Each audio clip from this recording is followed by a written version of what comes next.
Yo, what's up mga kagulong? Welcome back to my vlog. Siyempre, ano pang gagawin? Food trip. Ang food trip natin for today's video ay nilagang baboy. Tapos meron tayo dito sa sawan, patis mansi na may sili. Siyempre, bago tayo kakain, magpipray muna tayo. Maraming salamat po sa biyaya na kain sa mga pagkainan ngayong araw na ito. Sa pangalan po ng Jesus, nakala po namin tagapagligtas sa amin. So, paano mga kagulong? Let's eat!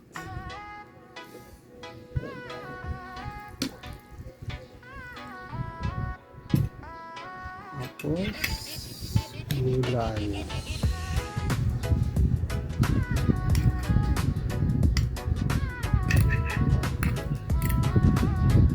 Pag kumain si Idol, lahat natatakam.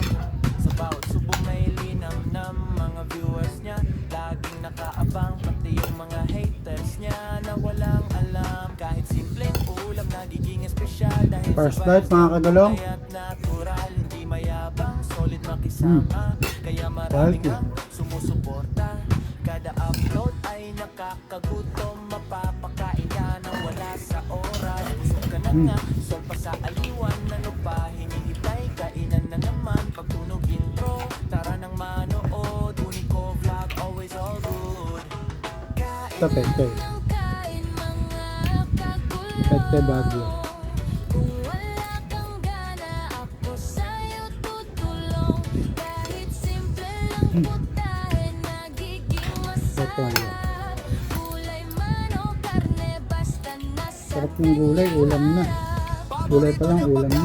Lahat ng mga gulay, masustansya na pampahaba pa ng buhay. Kaya halika na tayo ay kumain na. Paki-like and follow and share na rin para lahat ay masaya.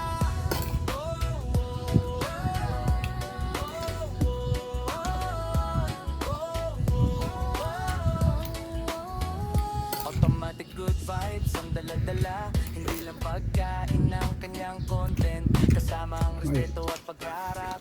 Pinapakita niyang libre ang mangarap. Kapag sipag at tiyaga, laging totoo. At ang hindi mo niloloko ang tao. Na kahit simpleng tao, may pagkakataon. Lumaban ka ng patas, para sa'yo yon. Huwag ka mawalan ng pag-asa. Hanggang dulo, tuloy lang ang biyahe. Mas marami pang kontentang mabibigay pe. Pagdating sa sipag, walang iwanan. Lalong-lalo na sa Ito, bagyo. pagkainan.